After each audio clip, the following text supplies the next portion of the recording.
गोंदलपुरा से और रसदा से हम लोग तमाम सभी विस्थापित पीड़ित से सर के राजू सर सबको सुनते सुनते आए हैं। हमारे प्रभारी जी, इनका हम आप लोगों की तरफ से, बड़का गांव की जनता की तरफ से तहे दिल से इनका धन्यवाद देते हैं के राजू सर का।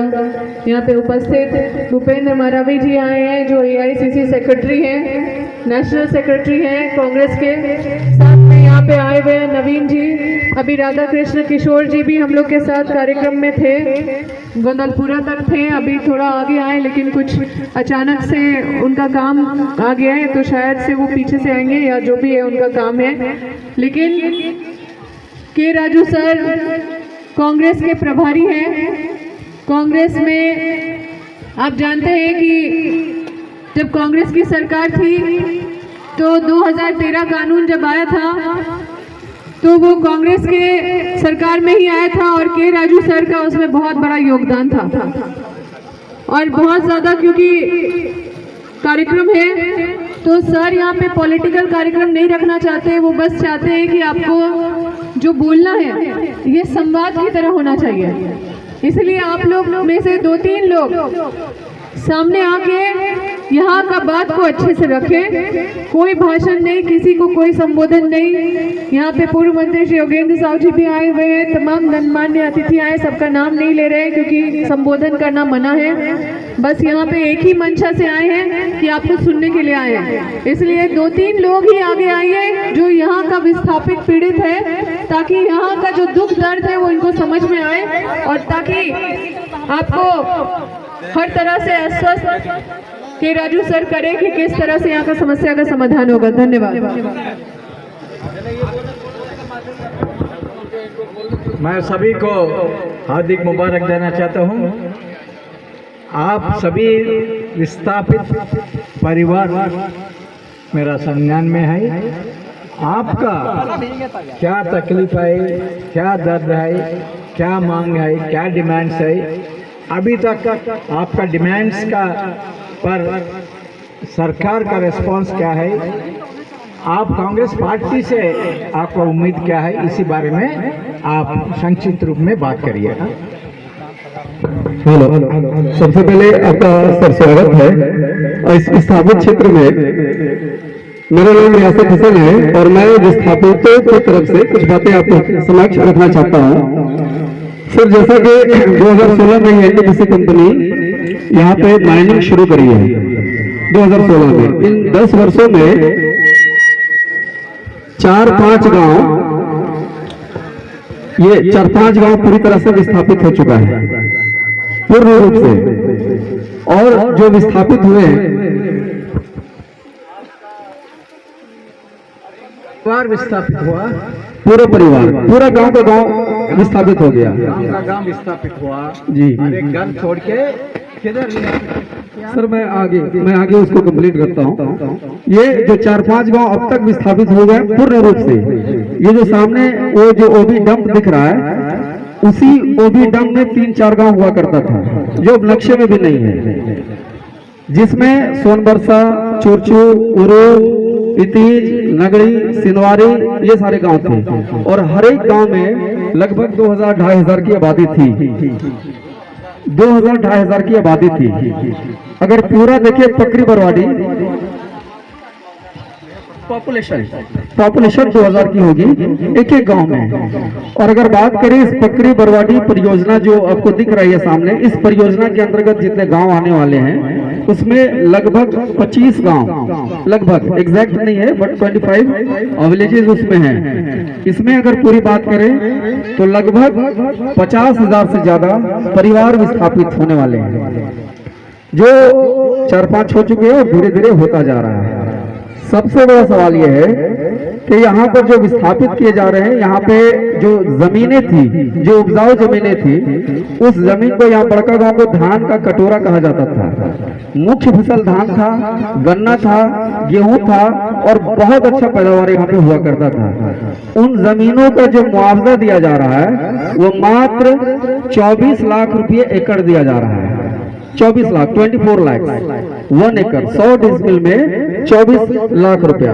और ये भी 3-4 चरणों में बढ़कर हुआ है। शुरुआत तो 5-7 लाख से हुआ था।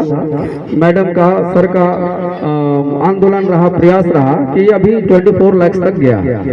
अब 24 लाख, सब लोग तो लैंड है नहीं सर, सब लोगों के पास के 1 एकड़ 2 एकड़ हो, किन्हीं के पास 2-4 डिसमिल ही है। उनको मुआवजा के नाम पे 1-2 लाख रुपया मिलता है। घर का जो मुआवजा है, सब लोग सुखी संपन्न नहीं है कि बहुत बड़ा फार्म हाउस बना के है, छोटा छोटा घर है, 5 लाख 7 लाख रुपया मिला और जमीन से 1-2 लाख रुपया मिला। वो पैसा लेके पूरी तरह से यहाँ पे वो लैंडलेस हो गए, भूमिहीन हो गए। अब वो परिवार कहाँ बसा नहीं बसा, इसका कोई रिकॉर्ड नहीं है। ना झारखंड सरकार उस पर संज्ञान ले रही है, ना कंपनी लेती है संज्ञान, ना कोई और। कुछ ऐसे परिवार हैं, ये बरसात के मौसम में घर टूट गया, चले गए, कहीं पे वैसा टेंट लगाकर घर का निर्माण कर रहे हैं, रात को सांप काट लिया, परिवार मर गया, ऐसा भी केस आया है इसमें। तो ये सबसे बड़ी समस्या है कि लोग, इतनी बड़ी आबादी, इतना बड़ा पॉपुलेशन जाकर बसे कहाँ। एक तो मुआवजा सही नहीं है, ऊपर से पुनर्वास जो डिस्प्लेसमेंट जो पॉलिसी है वो सही नहीं है। तो हम सभी विस्थापित परिवारों का, जो कि इतने लंबे समय से आंदोलन करते आए हैं, अपनी मांगों को रखते आए हैं, लेकिन अब तक एक भी मांग को नहीं सुना गया, सिवाय वो जो जमीन का मुआवजा था उसके अलावा। तो सर ये बहुत बड़ी समस्या है। इन समस्याओं से हम लोग चाहते हैं कि आप झारखंड सरकार तक पहुंचा, और अगर ये लागू हो सके तो वे विस्थापित परिवारों का बहुत बड़ा एक लाभ होगा। और सबसे बड़ी समस्या ये है सर, 2016 में ये माइंस खुली, कट ऑफ डेट जिसको एकल परिवार, सिंगल फैमिली मानकर विस्थापित का लाभ कंपनी देती है 10,85,000 रुपए। 2016 में माइंस खुली, 4-5 गांव विस्थापित हो गए, अभी गांव 15-20 गांव बचे हुए हैं। लेकिन कट ऑफ डेट यानी कि मई 2016 में जिनका एज 18 वर्ष हुआ है उन्हीं को विस्थापन का लाभ मिलता है, जो अभी 18 वर्ष का हुए उनको नहीं मिलता है। ये कट ऑफ डेट की लड़ाई हमारे स्थानीय ग्रामीणों के द्वारा बहुत लंबे समय तक आंदोलन किया गया, लेकिन ना ही तो सरकार की तरफ से कुछ आश्वासन मिला, ना कंपनी की तरफ से। उसमें ऐसा है सर, 2016 के बाद जो लोग डेथ कर गए उनको वो लाभ नहीं मिलता है, और जो लोग 16 के बाद 18 वर्ष का हुए उनको भी नहीं मिलता है। तो ये पूरी तरह से अगर देखा जाए तो हम लोगों के साथ अन्याय हो रहा है सर, इस पे आप संज्ञान लेंगे। और कौन बोलेंगे? माननीय महोदय, आपसे निवेदन है कि यहाँ जब से एनटीपीसी कंपनी आई है, करीब करीब 2004 से उनका यहाँ आगमन हुआ है। हम लोग आंदोलन करते आए हैं और हमारे नेताजी भी हैं, इनमें सहयोग रहता है। लेकिन हम लोग आंदोलन करते हैं सर, फर्जी केस होता है।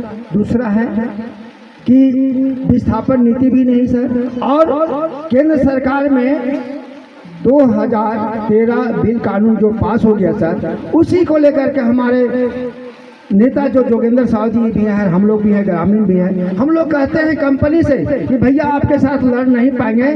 लेकिन जो केंद्र सरकार में 2013 कानून जो पास हो गया है और झारखंड सरकार में 2015 में भी पास कर लिया, लेकिन क्या कारण है सर कि सरकार यहाँ लागू नहीं कर रहा है। और हम लोग 2013 आपसे निवेदन करते हैं सर कि अगर 2013 लागू हो जाता है सर, तो यहाँ की जनता कंपनी से तो तराई है सर, लेकिन कुछ उनको राहत मिल जाएगा सर। और 20 जो 2013 है सर, इसके लिए हम लोग आप लोग से निवेदन करते हैं कि यथाशीघ्र हो सर, जो कंपनी कर रहा है हम लोग तो रोजे रहे सर, कम से कम 2013 मिल जाए सर। और इसके लिए हम लोग आपसे आवेदन करते हैं, और मैं इस अपील करता हूं सर कि अगर ये 2013 लागू हो जाता है सर, तो कम से कम जिस तरह से धनबाद, रामगढ़, गिरिडीह, बोकारो, हजारीबाग, चतरा जिस तरह से तराई नाम कर रहा है सर, अगर ये लागू हो जाएगा सर,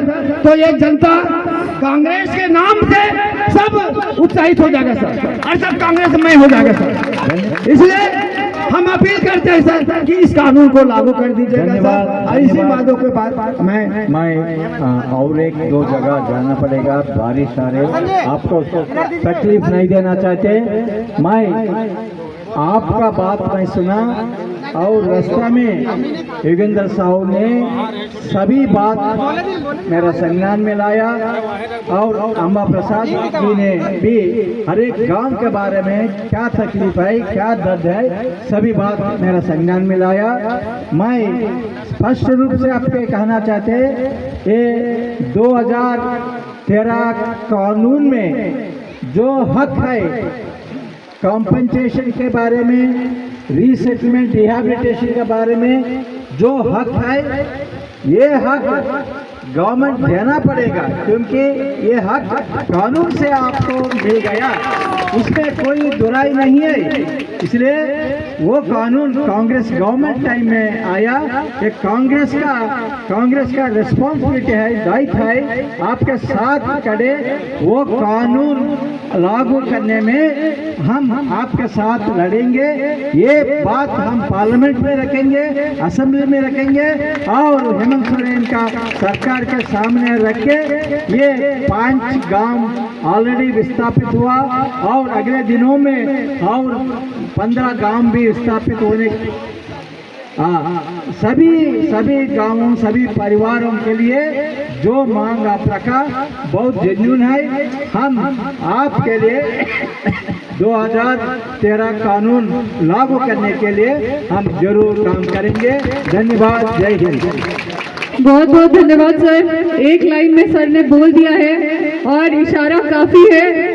इतना बड़ा बात अगर प्रभारी की तरफ से, प्रभारी जी की तरफ से आ रहा है तो इसमें कोई किंतु परंतु और कोई मतलब नहीं है और ज़्यादा चर्चा करने का, क्योंकि चाहे कट ऑफ डेट हो, चाहे जीएम लैंड का पैसा हो, चाहे वर्कर के साथ शोषण का मामला हो, चाहे यहाँ के पुनर्वास पुनर्स्थापन का मामला हो, चाहे कम मुआवजा का मामला हो, हर मामला ये 2013 लागू होगा तो चाहे कट ऑफ डेट हो या कोई भी चीज हो, सब चीज का समाधान 2013 में होगा।